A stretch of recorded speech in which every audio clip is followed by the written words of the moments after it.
My father could have been a great comedian, but he didn't believe that that was possible for him.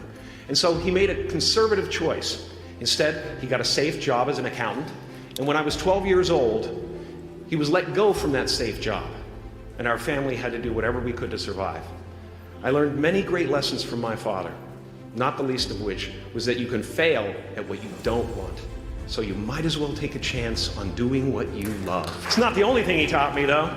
You know, I watched the effect of my father's love and humor and how it altered the world around me. And I thought, that's something to do.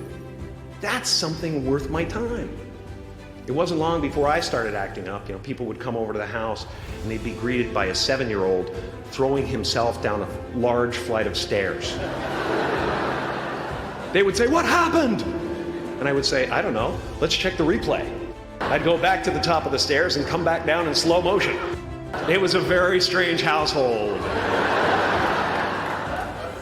My father used to brag that I wasn't a ham, I was the whole pig. And he treated my talent as if it was his second chance. When I was about 28, after a decade as a professional comedian, I realized one night in LA that the purpose of my life had always been to free people from concern, just like my dad. And when I realized this, I dubbed my new devotion the Church of Freedom from Concern. The Church of FFC.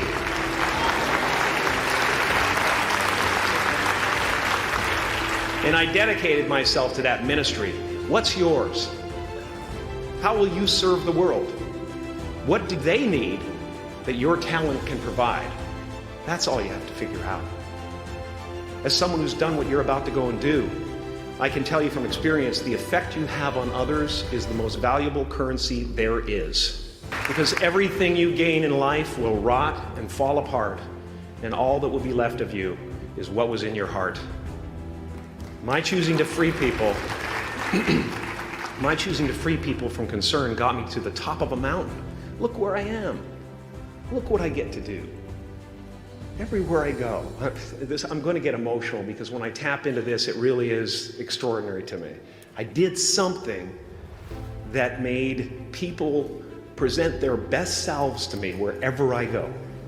But you guys are so ahead of the game. You already know who you are. And that peace that we're after lies somewhere beyond personality, beyond the perception of others, beyond invention and disguise, even beyond effort itself. You can join the game, fight the wars, play with form all you want, but to find real peace, you have to let the armor go. Your need for acceptance can make you invisible in this world. Don't let anything stand in the way of the light that shines through this form. Risk being seen in all of your glory. Even those who are closest to you and most in love with you, the people you love most in the world, will find clarity confronting at times. Because ultimately, we're not the avatars we create. We're not the pictures on the film stock. We are the light that shines through. All else is just smoke and mirrors, distracting, but not truly compelling.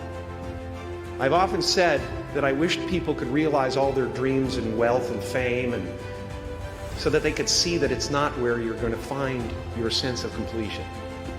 Like many of you, I was concerned about going out into the world and doing something bigger than myself, until someone smarter than myself made me realize that there is nothing bigger than myself. Relax and dream up a good life. As far as I can tell, it's just about letting the universe know what you want and working toward it while letting go of how it comes to pass. Your job is not to figure out how it's going to happen for you, but to open the door in your head.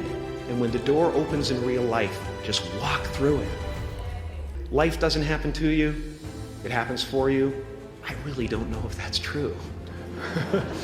I'm just making a conscious choice to perceive challenges as something beneficial so that I can deal with them in the most productive way. You'll come up with your own style. That's part of the fun. Oh, and why not take a chance on faith as well? Not religion, but faith. Not hope, but faith. I don't believe in hope. Hope is a beggar. Hope walks through the fire and faith leaps over it. You are ready and able to do beautiful things in this world.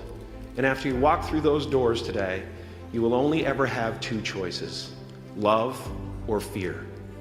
Choose love, and don't ever let fear turn you against your playful heart. Thank you so much.